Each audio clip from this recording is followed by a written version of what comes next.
Hey there, this is Christine Faith with Right to Thrive. Wanted to cut a short video for you today on the topic of inexperience and self-doubt. So here we go. When I was a beginning backyard farmer, I believed that all it took to be a wonderful backyard farmer was a little bit of smarts and some research and some hard work. And I found out that that is not always the case.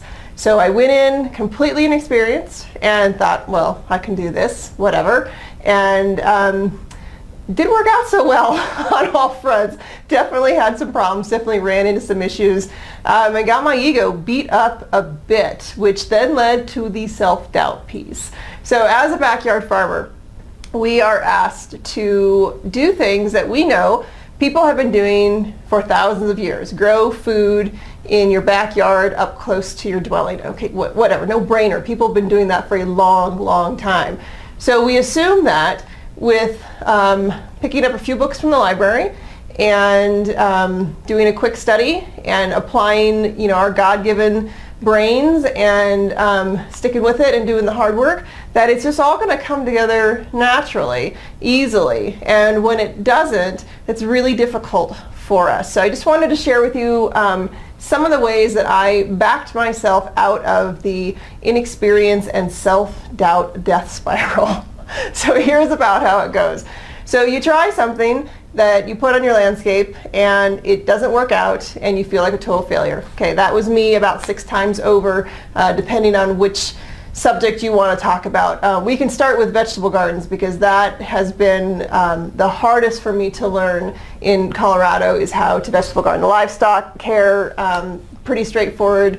For me, I grew up on a small farm in Oregon, so I'm very familiar with caring for livestock. Fruit trees, you get the right varieties, and those kind of take care of themselves.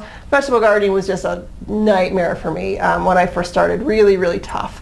So I decided that I was going to vegetable garden, gave that a try a few times, and had probably the worst results that you have ever seen the first couple times out. Now, how did I get myself out of the self-doubt piece? Because honestly, I was kind of over the vegetables and just said, okay, that's fine. I guess we'll just eat eggs and honey and fruit because I can't grow broccoli to save my life.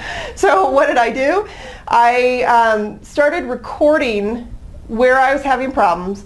I started talking with other folks also raising vegetables in Colorado Springs and all along the Front Range, and I started experimenting and changing what I was doing. So here's the bottom line, here's the upshot of this.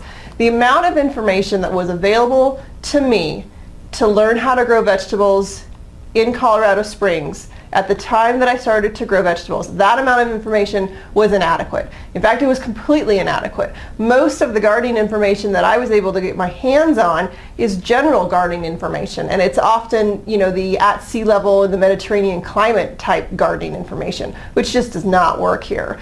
So I was going into it with inadequate or even bad information, and once I started talking with other folks, sharing my failure, okay, there's the key, sharing my failure with other folks, I started hearing stories that gave me a little bit of hope because I certainly wasn't the only one. And also I was able to glean little bits of knowledge here and there, little pieces that I was able to kind of cobble together, and lo and behold, I'm growing better vegetables now. So if you find yourself in the inexperience and self-doubt downward spiral, ironically, the key is to reach out to someone else and share your failure and say, oh my Lord, I sucked at this. When you do that and make yourself vulnerable and say, this is really hard for me, other folks often say, it's really hard for me too. You guys can start comparing notes and you're going to get better information that way.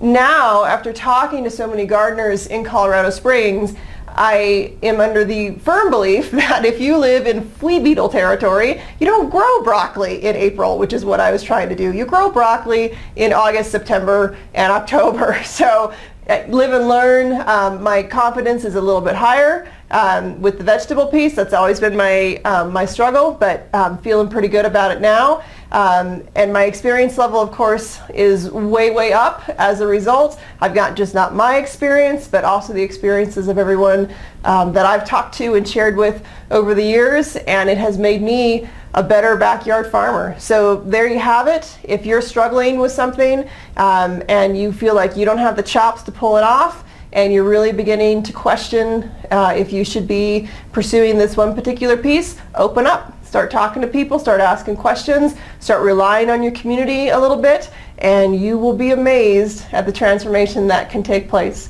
Thanks so much for joining me this week.